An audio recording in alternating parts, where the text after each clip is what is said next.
So this is a whole load of people in the London Philharmonic Choir who unbelievably have been members of the choir for over 30 years. I've been in the choir for 35 years. I joined by accident in 1985. In fact, I was tricked into joining the choir in 1985 by a friend who brought me out of retirement to sing in a charity performance of Verdi Requiem, which was to be conducted by Placido Domingo. Anybody remember that? And it was to raise money for the Mexico City earthquake. And I thought I was just going to be guesting, and I just turn up, you know, for a few rehearsals, sing, and then disappear. But when I arrived for the first rehearsal, I was told I couldn't sing in the concert unless I auditioned. So I auditioned, and I was accepted by Richard Cook, and I've been a member ever since. And it was, you know, it was a bit like that. I had no intention of joining the choir when I thought I was helping them out, doing them a favour. And here I still am 35 years later.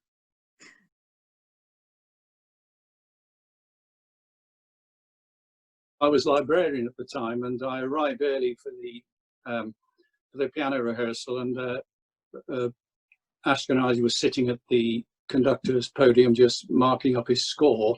I just sat quietly in the choir seats with my pile of music, and started doing the crossword. And then he got up from the podium, walked over to the piano and sat down and gave me an impromptu personal concert of Chopin. He just played Chopin to relax before the rehearsal. And I sat there and listened to him for about 15 minutes playing Chopin. It was rather lovely. And then we came to the rehearsal itself, and then he revealed to us, rather in the way the Mazur had done, to us, that he was at the first performance as a music student at the Conservatoire in Moscow of this piece, which was very controversial. It was post-Stalin, and there has been a loosening up of control over artistic endeavor, and so the authorities allowed this piece to be performed, but they got cold feet apparently just before the concert, and they rigged it in a way which would prevent the concert taking place. The key to it is the baritone soloist. It was a very tough role to sing, and he had a diplomatic sore throat, but the young conductor who had been warned that this might happen had groomed a young baritone from the conservatoire and coached him and he was able to offer him up as a last-minute stand-in for the performance, which went ahead. And Ashkenazy was sitting in the audience, and he was absolutely blown over by this piece, which was revolutionary in the circumstances. And he then went on to talk to us about the living conditions in Russia.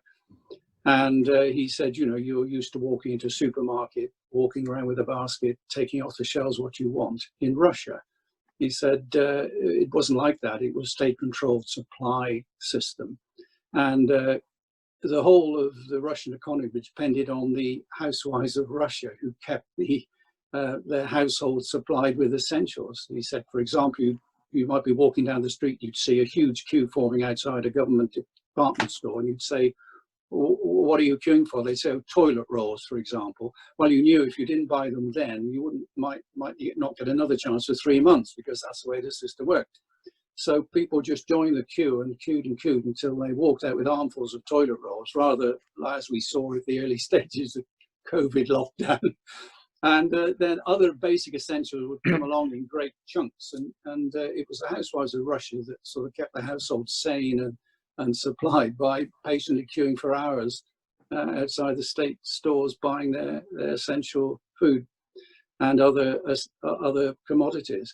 And he sort of put the whole thing in perspective for us. And I find that whole thing very moving. Put his own feelings about this piece into his introduction, which galvanized us and changed our whole thinking about the piece.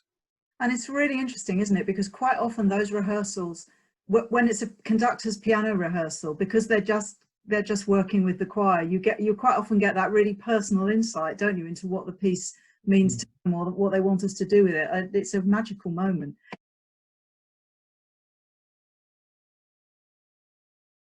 The one that sticks in my mind was the Kuala Lumpur, Australia gig. I thought that was tremendous. It was a real bonus for us to go and visit those two places. We did Beethoven's, was it Mrs. Solemnis? Mrs. Solemnis, and it was great. It was a really wonderful trip. Well done, LPC, for organising that one.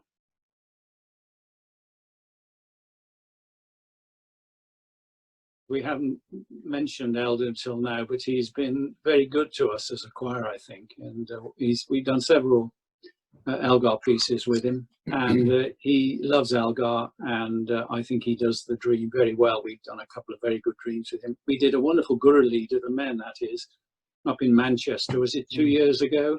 Tremendous. We flew up there, well, went by train and back in a day, you know.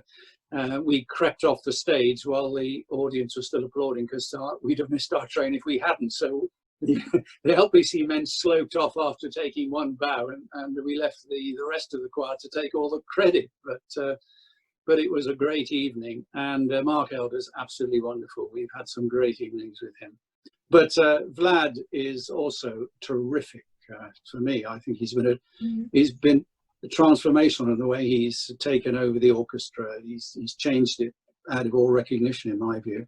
And he's such a creative programmer. I mean, Jenny mentioned the Christmas oratorio. I never imagined being able to sing that piece in its entirety, but I've sung it twice now, once in London and the next day in Paris, and with Vlad, and he was absolutely terrific throughout. I adore the bloke, and I shall miss him when he goes.